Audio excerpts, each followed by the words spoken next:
talk to us about the weather, because you're in a place where the weather is pretty much consistent, but you love the weather. This in Jersey, is the best player in baseball. So, the winter's cold and love snowstorms. He's lost himself in his love for weather. In the Midwest, obviously, see them thunderstorms. But when you're really the consensus best player in baseball, cover all these great storms, and your team hasn't put up a winning season since 2015, every day in the off season to see you chasing all the big snowstorms, the thunder snow. Well advertised, the pride of the California Angels, Mr. Mike Trout on the phone with us. He is a huge weather nerd. And your only appearance in the playoffs resulted in a sweep in the very first round. In about 20 years after You've got to find an outlet. From Millville, New Jersey. Yeah, it's been crazy for sure. Obviously up all night. The next team we're putting into the experimental baseball tournament is the Diamonds in the Rough. The best players that never had a team around them to carry them to the glory land. The worst part about it is it's blowing hard. And Mike Trout is your captain.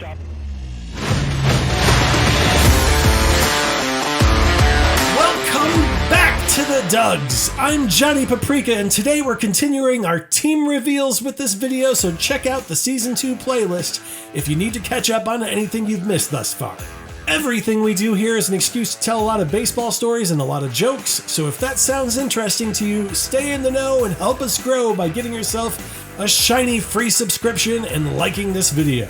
This season is all about second chances, and these guys need a second chance because during their first go-round, they were the delicious cream at the center of a fish-flavored Oreo. So we've gathered them up, and while once they had no one supporting them, they now all have the opportunity to support one another. This was one of the most difficult teams for me to put together, as I had to demonstrate great restraint and great coping skills, as my research around this team pretty much suggested I could slot in a Chicago Cub at every position. A 108-year World Series drought will do that to you, I guess. Let's jump right in and see who made it. We've already spoiled Mike Trout, so let's talk a little bit about the weatherman. He's one of those guys that was just good at baseball. As putting all of his offensive prowess aside, he also threw a no-hitter against Egg Harbor Township High School. Not sure how impressed of that I should be. After all, the school was ranked 227th out of 322 schools in New Jersey in the New Jersey Monthly. Now, I'll be the first to admit that I don't know much about the New Jersey Monthly, but if they're spending pages on rank ordering over 300 schools, it sounds like seat-of-your-pants journalism. And you know what I had to do here, right? I feel like at this point, we're all becoming a little familiar with each other. I went ahead and looked up the lowest ranked school. That honor goes to the Thomas Jefferson Art Academy. It's a public high school that specializes in visual performing and media arts. So yeah, it's an institution that prepares you for a life of food service. Anyhow, back to Trout. I think it's highly unlikely that anyone watching this is unfamiliar with Mike Trout. 9 times an All-Star, 3 times an MVP, 8 times a Silver Slugger. American League leader in WAR in his first 5 full seasons.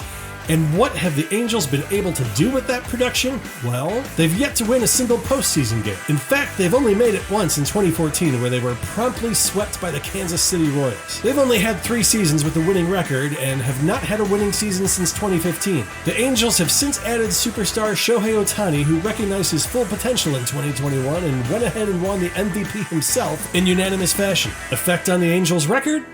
8 games below 500. Now, Trout was out most of last year due to a season-ending calf strain on May 17th, but he's been back in there for 2022. They started the season well enough, but went on a 14-game losing streak, and at the time of writing this, are now 9 games below 500. So once again, Trout is swimming upstream. Might as well go around the rest of the outfield as that. Oh crap, it's salmon that swim upstream, isn't it?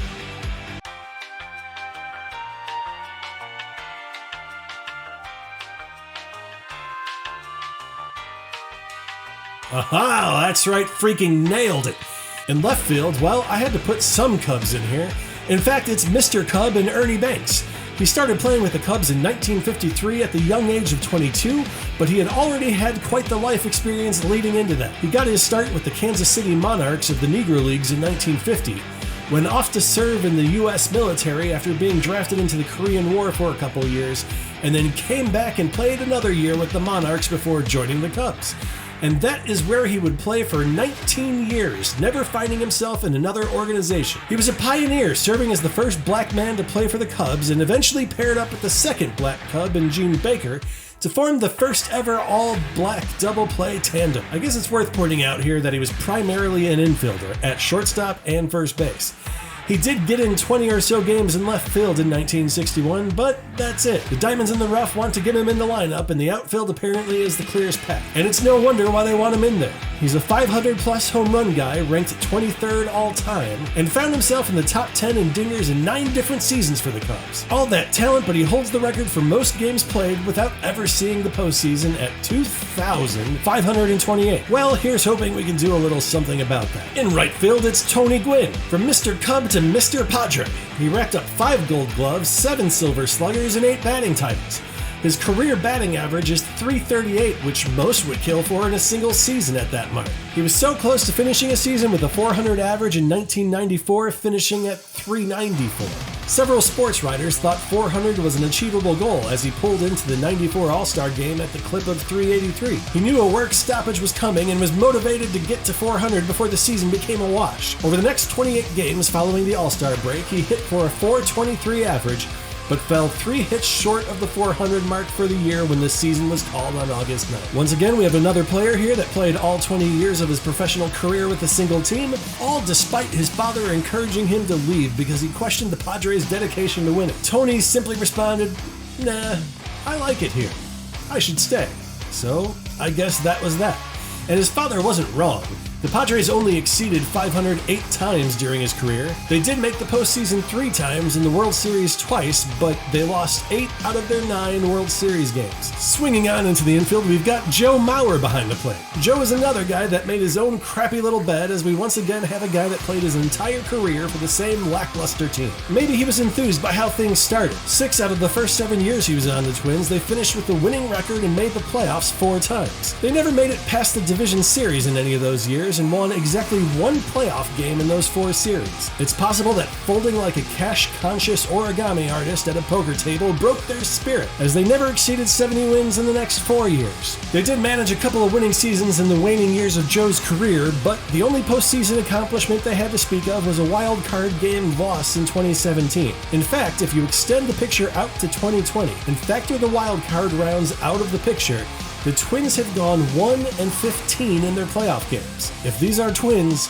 Joe ended up with the ugly one. The loyalty makes a little bit of sense when you take into consideration that Joe was born in St. Paul. He proudly declared, "I made this anchor," as he shackled it to his ankle and threw it overboard. None of this takes his personal accomplishments away from him, however. People started noticing him at the age of 4 as he was removed from T-ball for hitting the ball too hard. He's one of those guys that is just an athlete. He only struck out once in his high school career, which I imagine the other guy brags about as he's still wearing his Letterman's jacket to the bar, while the target of his affection tells him, "Nice work, Chad," as he tells the story for the 3rd time of the night. He was a point guard in basketball, averaging 20 points a game. He had also played football, and had actually committed to the Florida State University football program, but instead decided to enter MLB's draft, where he was the first player off the board. In 2009, he won the MVP, where he became the first player since 1980's George Brett to lead the American League in batting average, on-base percentage, and slugging, and he was the first ever catcher to earn that achievement. Over at first, we have Paul Goldschmidt. He is the son of a Catholic mom and a Jewish father and was raised Catholic, so I guess we know who wears the rosary in the family. Once again, things started on such a positive note. His first year with the Diamondbacks, the club recorded 94 wins and at least gave us an exciting divisional championship,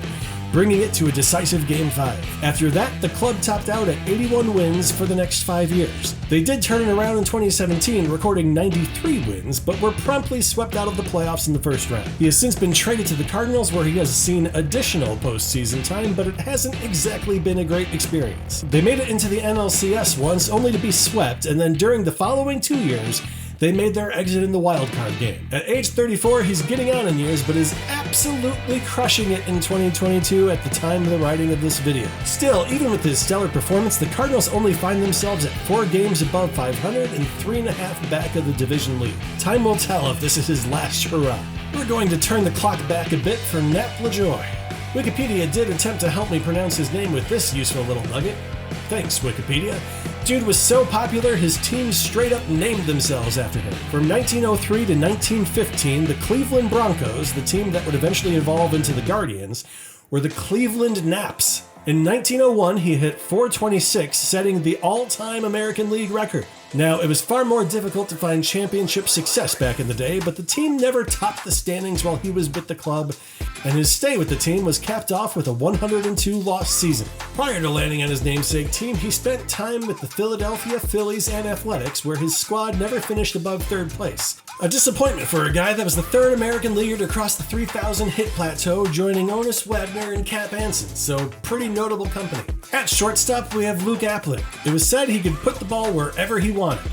Over his career, he recorded 2,749 hits, all but 587 of them singles. He just kind of steered them in there. One of his favorite things to do was to steer balls into foul territory and into the stands during batting practice. Word was that the White Sox were notoriously stingy with their cash, and ixnayed freely giving away baseballs as souvenirs, getting them back into the official rotation as often as they could. Luke noticed this and started purposefully fouling balls into the stands for the kids to pick up during batting practice, reportedly looking up at the press box where the higher-ups sat with a grin on his face afterwards. Luckily, the White Sox have since moved on from their penny-pinching ways, as you have to look no further than their current mascot Southpaw, which most definitely was not just the cheapest costume they could find in a garage sale. As much as I can make fun of Southpaw, he's actually an improvement over the former mascots of Andy the Clown and holy crap, and the equally terrible Ribby and Rhubarb. Anyhow, the Sox had losing records in each of Appling's first 5 seasons and topped out in 3rd place during his stay, achieving those lofty heights twice in his 20 years with the club. I've got high hopes for digging up something entertaining on the starting third baseman. He was once asked about his hobbies and he replied, just washing the dishes, I guess. Hold on to your asses, Doug's fans, it's Harmon Killebrew at third base. This guy was way ahead of his time with his power. He led the league in home runs in 6 different years, going for 49 twice. He once hit a 520-foot home run. He was the first player to hit a ball over the left field roof of Tigers Stadium, something only 3 others would do after him. Things started poorly with the Washington Senators from 1954 to 1960, never achieving a winning record and never really sniffing it, finishing over 40 games below 500 on 2 different occasions, and the other years were nothing to write home about either. The Senators moved to Minnesota to become the Twins in 1961, and the change of scenery did the club some good. They made the World Series once and brought things to a Game 7, but were met with an unhittable Sandy Koufax, who went the distance, only allowing 3 hits and no runs. Their 2 other postseason appearances resulted in sweeps, not in their favor. Notable players off the bench include Andre Dawson, Andrew McCutcheon, and Edgar Martinez, so Cubs Pirates in Seattle, that makes sense. Joining them is Joe Torre, who you're much more likely to hear about as a manager rather than reflecting on his playing career. He was the league MVP in 1971, but he also played for the Braves, Cardinals, and Mets during their down years. When Torre left the Braves, Dale Murphy showed up to carry the torch 8 years later, as he spent the majority of the career with that organization, and they had not yet reached the streak of 14 straight division championships. Shifting our focus to the pitchers, we're going to lead things off with Walter Johnson. We are once again in the depths of early 20th century baseball, so I'm a little bit out of my element. But Ty Cobb wasn't, and we'll let him describe Walter Johnson. On August 2nd, 1907, I encountered the most threatening sight I ever saw on the ball field.